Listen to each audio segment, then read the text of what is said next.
день. Ми сьогодні знаходимося в Вишеу де Сус, Румунія. Це високо в горах, городок так само, який при Австро-Угорщині, я так думаю. Сюди лісоруби для вирубку лісу були направлені. І тут залишилася в Європі вузькоколійка, діюча, туристична. І ми зараз сьогодні до від'їзду в гори поїздом. 3 години в одну сторону, 3 в другу. Ми вас ознайомимо із цим цікавим місцем, покажемо вам дещо історичні експонати, які зараз є, і як треба зберегти свою унікальну історію. Побачите дійсно, що туризм – це основа. Тут приїжджає дуже багато німців, австрійців, швейцарців з цілої Європи, аби поїхати на цій вузькоколійці. Бачимо, що зараз це на станції стоїть поїзд, вагони, вони отоплюються, народу дуже багато. Я думаю, що ця подорож сьогодні, яка буде, вона буде цікавою. Я вам хочу показати історію цієї станції, цієї вузькоколійки.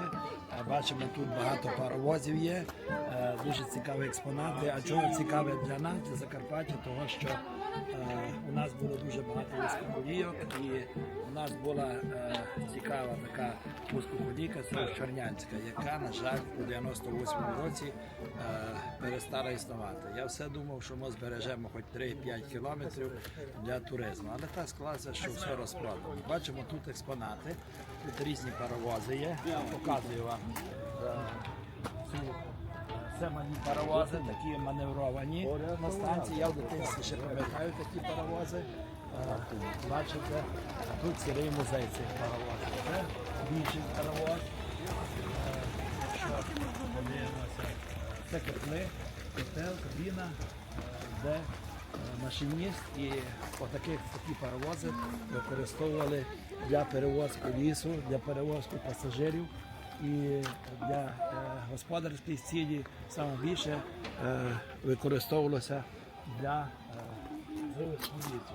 Так само в Румунії, як у нас у Карпатах, вирубували ліс, а зараз ця залізниця використовується для розвитку туризму. Ми можемо подивитися тут у кабіну, показати.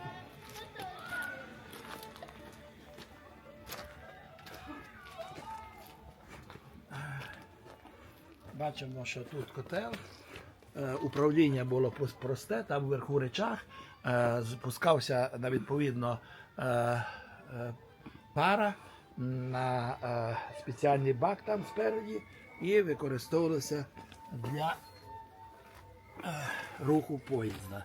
Оце різні такі унікальні паровози, оце вже експонат, він, напевно, діючий, а ці експонати, які зараз тут стоять, вони використовуються для музею.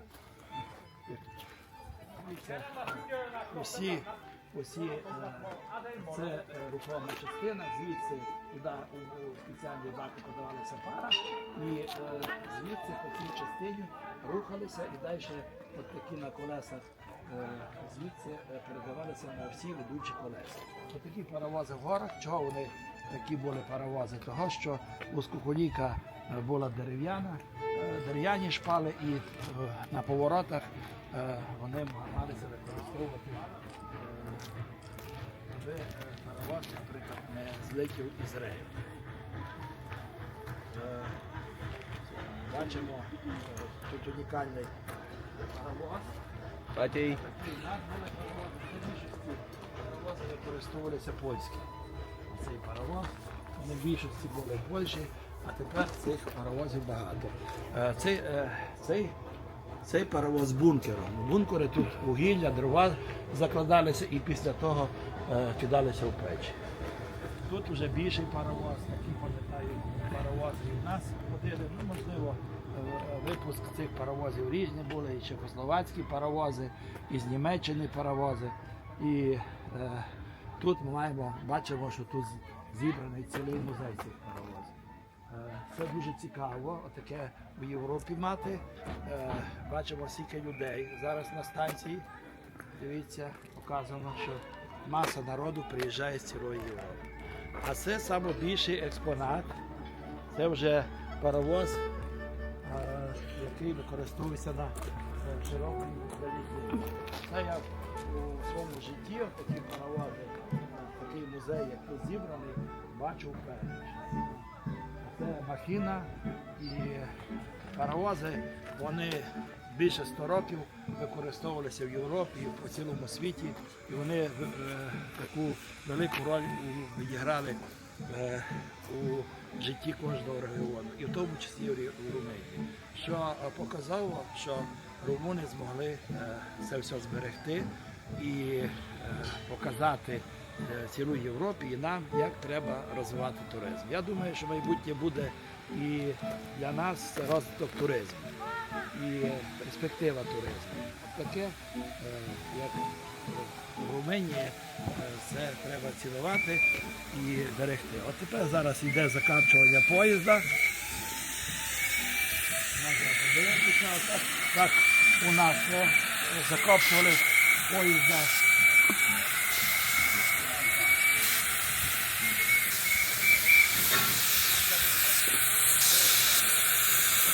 У нас цепка була, тут де скупляють вагони, у нас була використовувалася на ланцах.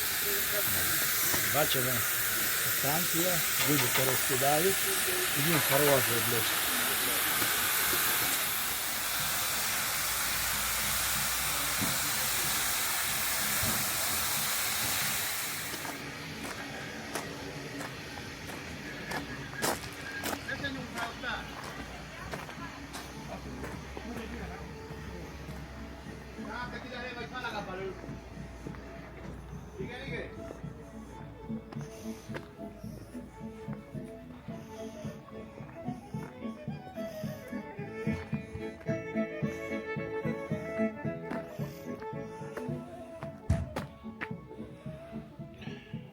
Ну, зараз ми знаходимо на станції, я ще вам покажу от такі вагони, у нас це використовували для перевозки лісу.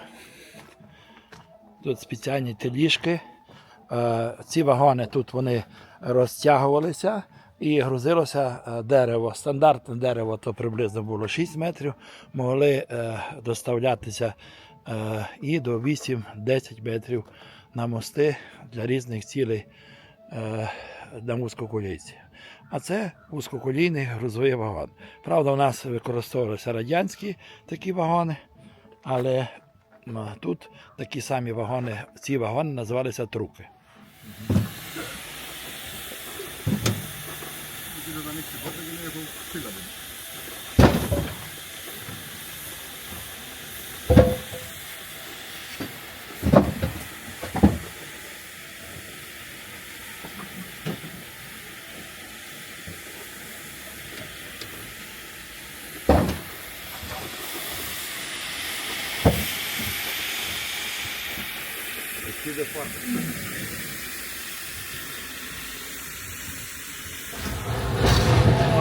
Зараз ми вирушили в гори в нашу цікаву подорож.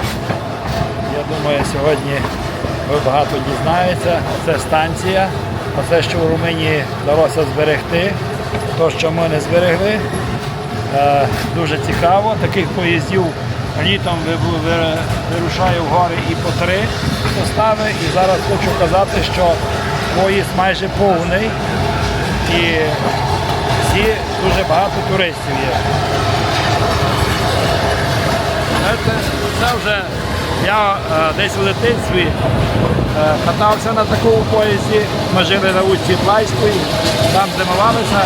І перший паровоз також був, їздив уверх за лісом. А далі 70-х років вже почав використовуватися. Станція, ліс рубають далі, а там вверху є заказник.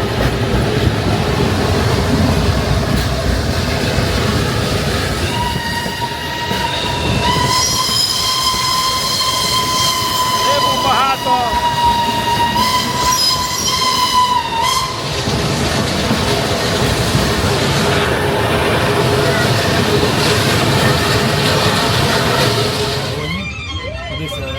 Зараз ми знаходимося в вагоні.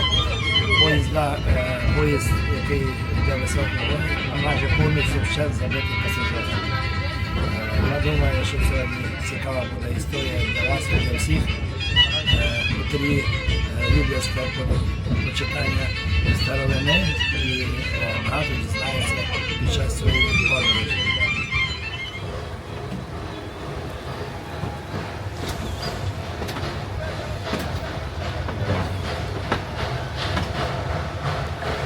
Ми зараз піднімаємося високо в горах. Тут ця залізниця була побудована ще кінця 19-го, початку 20-го століття. Якщо ви хочете поринути у 20 століття, оце якраз зараз є такий момент у житті, щоб подивитися і поїздити так само Карпати, вони більш круті. Дуже багато так само десь і через річку переїжджають і лісовози, я бачив, і є пілорами, і рубають ліс. Є річка місцями захаращена. То, що у нас, якщо ви хочете поринути у 70-ті, 90-ті роки, пожалуйста, це унікальний випадок у Карпатах, де ще є діюча залізниця. Я дуже задоволений, що я можу поринути в своє дитинство і покататися на такому поїзді. Тобто красота. Ті самі Карпати. Там бачимо, що пилорама є, заготовка лісу проводиться. Ну, але вверху тут є заказник, але там вже ніякі рубки не проводяться. Це взагалі не можу описати, що робиться в душі. Я все своє дитинство проїздив на такому поїзді, далі вже тепловози, а для мене це дуже цікаво, я дуже радий, що така нагода. Дорого, бо треба було і техосмотр робити на машину, і карту зелену платити, і дорогу, але це все того стоїть. Зберегли румини, зберегли, честь і слава їм.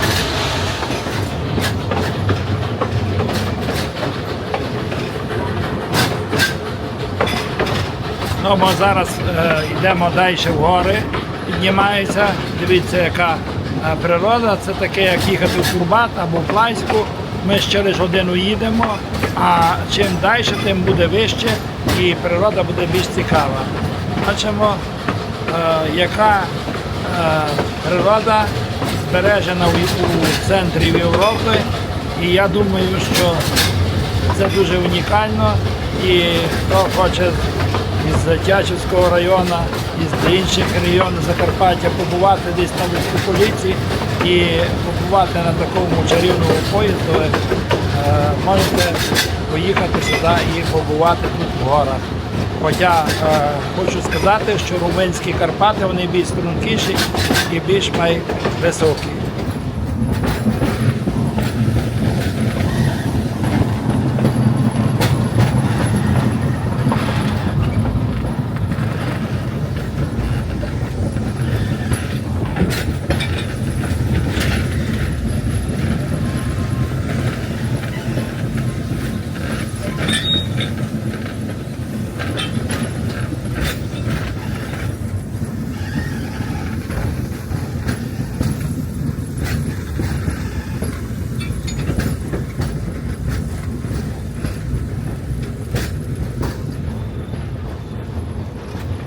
Станція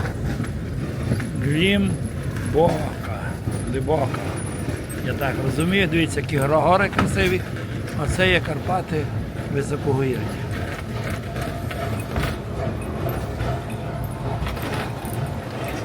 Так і у нас на поїзді у Чорному закручували. Ось нас називав Хвейк. І людина, яка буде тормозити вниз, коли поїзд заїхає.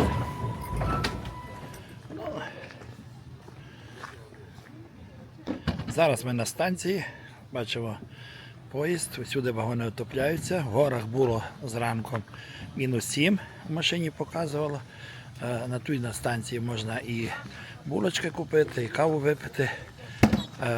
Тут вже це так раз через годину, ми в 5 будемо їхати, і там буде ще одна станція, і після того будемося повертати.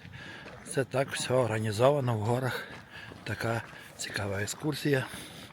Що я хочу сказати, що я все своє дитинство колись проїздив на такому поїзді, і це просто дуже цікаво побувати так в горах. Зараз продовжуємо.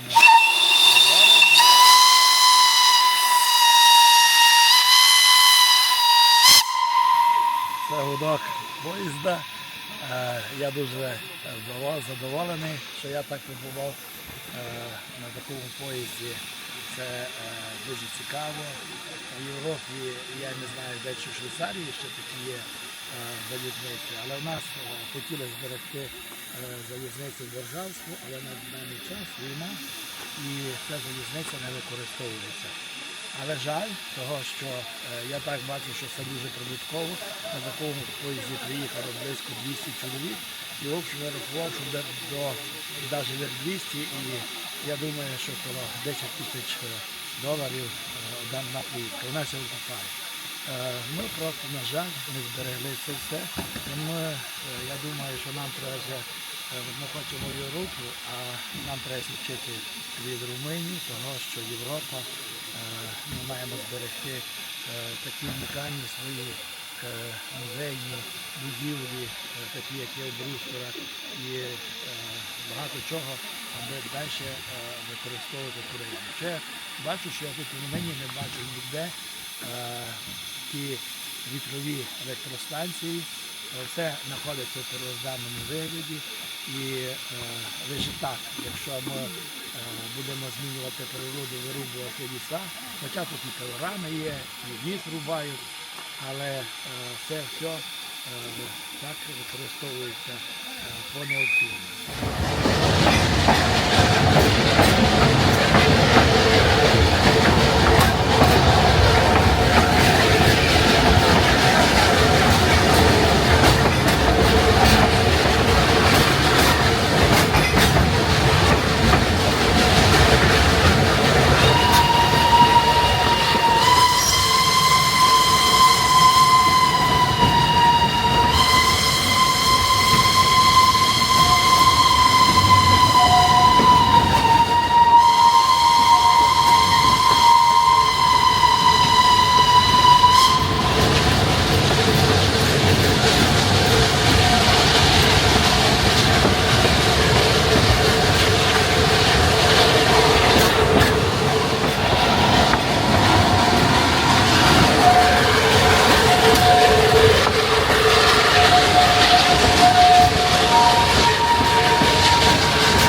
Зараз чим вище, Карпати взагалі унікальні, і наші, і українські, і румунські, але от так унікально поїхати на Воскокулійці в гори, це дійсно дуже цікаво. Жалко, що Чернянська Воскокулійка не збережена, і ми не можемо примилуватися нашу природу. І що хочу сказати, що тут рубок майже дуже мало відсутні майже, але зато і природа унікальна і цікава. Але рубають ліс і використовується деревина і для топки переводом, і ліс, я думаю, і гори продають, але гори вищі.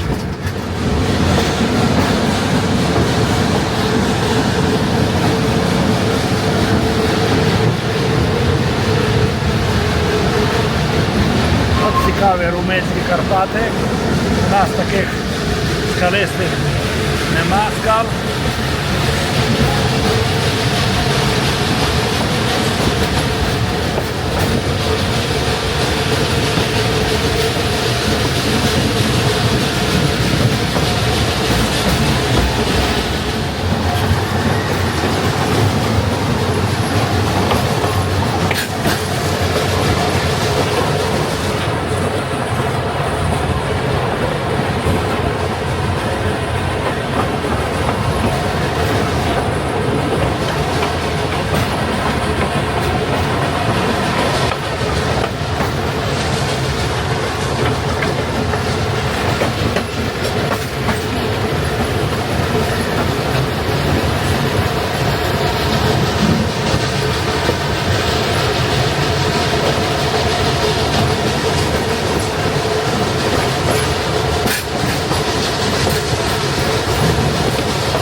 Які справи?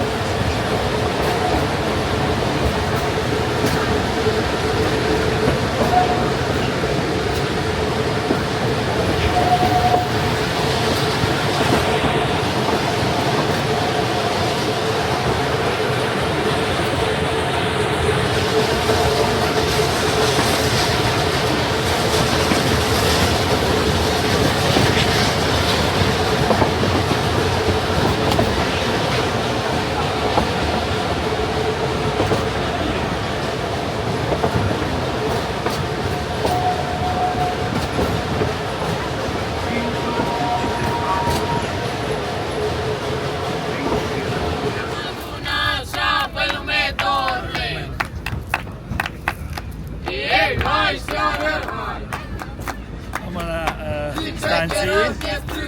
Бачите, як тут все розвинутий туризм. Використовують дуже така екскурсійна група, національних костюмах дівчата. Дуже красиво. Нам треба навчати такому всьому. Тому що якщо прийде в нас, відповідно в Карпати туризм, то отак і треба буде організовувати. Всюди організовано тут і харчування, і каву можеш випити, і посидіти. Коротше, все готується для туристів. І це цікаво і перспективно.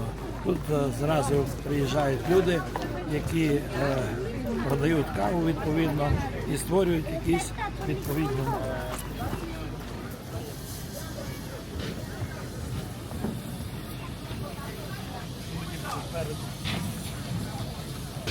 Відеоблогер. Дивіться, я із Тячівського району. Скільки кілометрів туди йде поїзд вверх? 20? Машинка Калаферата має 4-6 кілометрів. 47 кілометрів. 47 кілометрів. Кілометр 22. 22. Про туристів. Це для туристів. А там ще Це йде про дерева. дерево. Має 22 кілометри. А сюди на Рахово. Так, Рахов, туди можеш перейти. Йо, Україна. Україна, от те туристи йдуть сюди. А наші катуньки приходять з Зеленської. Да, Лишають мамку, лишають Наташу, Марічку, та приходять сюди. сюди приходять. Ходять тут Європу. Європа. Таке життя. Так кажуть, я там кажу. Окей. Я Тепер кажу, може треба, я знаю. надіємося. Путін як то. Надіємося. Тобі валета, так. Народа гине дуже Так, много. ну, не покажуть на телевізорі, тільки гейду там, ой, там гейду много. Телефона нема. Нема. Рація. Стація ще б'єте. А як вони ся розходять? У стації А часи? маємо інтегральні шкари, котрі кондучує, пішеві. Маємо рапортери, а ще б'єте. Має лікатуру з пегатом. У стації кондучує. На тот кондучує. Ви працюєте на лісі, ви на Інтервенція Калаферата. коли в нас колейка була, я мав дрезину. Йо-йо, це не розика. Таке без кабіни, без кабіни. А вагонети то Вагонет, але мотор був.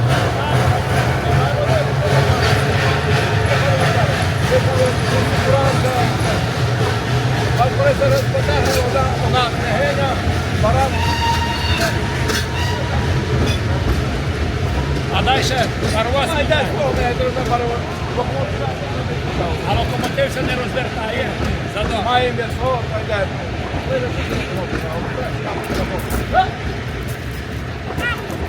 А аварії бувають? Аварії. О, А коли можете показати ось автобус? Це ваш?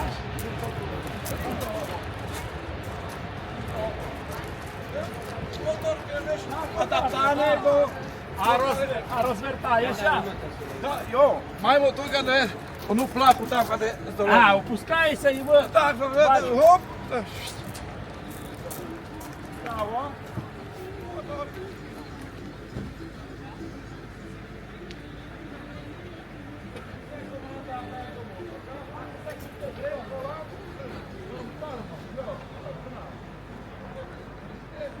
А кілометри скоро.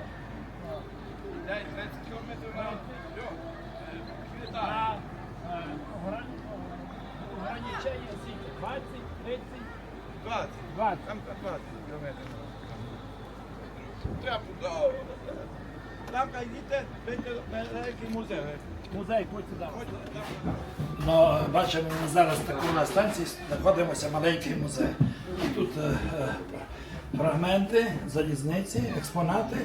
І от такий музей. Тут, напевно, фільми крутять.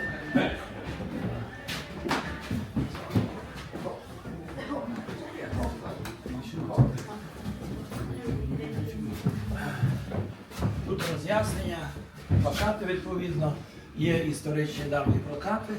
Це, напевно, до Румунії початку ХХ століття є як обустроєний паровоз, з яких частин він складається. Отак історія продовжується вузькополіки, і я думаю, що вона має майбутнє для Європи. Оце і Румунія воєнна 39-44 року. Плакати. Це похід.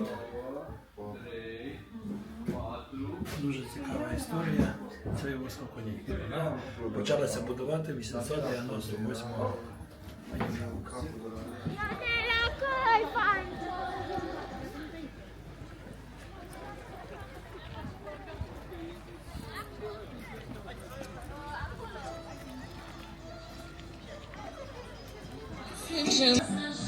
Що хочу вам сказати, що все-таки не треба спирати то, аби наші Карпати перетворити на якісь вітрогенераторні установки, але може займатися більш туризмом. Я надіюся на те, що навіть то, що розроблений проєкт Турбат, він буде мати реалізований, того що бачите, що туризм перспективний для Карпат. Ця вузькополіка показує, що можна заробляти не лише на таких енергетиках, на інших рубки лісу і так далі, але можна займати туризмом. Рубають ліс тут, і їдуть машини по річці, але життя продовжується, і ми маємо теж надіятися, що війна се закінчить, а ми маємо думати, як далі жити. Того, що було за роки незалежності, розкрадання масове, усюди масова вирубка лісу, треба буде поступово більш раціонально і займатися іншими видами доходу для громадян, такими як туризм. Ця дорога веде ще звідси 22 кілометри. Тут по цій дорозі, я так порозумів, що і тікають наші біженці через Карпати і сюди повертаються і йдуть у Європу. Яке життя, на жаль. Але я вірю в те, що війна закінчиться і наші двері будуть відкриті перед Європою. Того, що бачимо, що якщо я був у 90-х роках, тут 88-й рік, у Румунії Оредея і так далі, то Румунія далеко стояла позаді. І коли вступила в Євросоюз, я тут не бачив ні на таких дорогах на вузькоколійці, чи на тому всюди дамби бетонні, усі укріплені, і дуже пішло місцеве населення у своєму розвитку. Того, що Європа – то цивілізація, і я думаю, що наше майбутнє – це у Європі. І ми зможемо себе реалізувати. Але Європа має повернутися до нас обличчям, допомагати Україні і дати нам майбутнє. Того, що ми дійсно стоїмо на порозі Європи, тоді війна перейде в Європу. А Європа має думати для того, щоб чим більше допомогти Україні і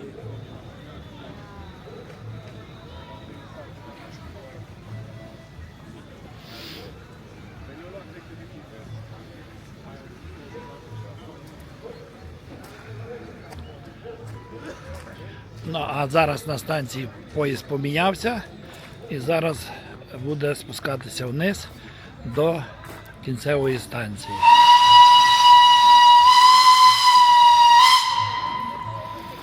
Гудок. І зараз будуть всі сідати. От це всі віддихнули, годину тут постояли і ми опять будемо в поїзді продовжувати рух. Взагалі екскурсія чудова. Задоволення сильне. Я думаю, що хтось, якщо захоче побувати, то кайф від цього дуже великий.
Завершення я хочу підсумувати нашу подорож далеко в гори Миромощини.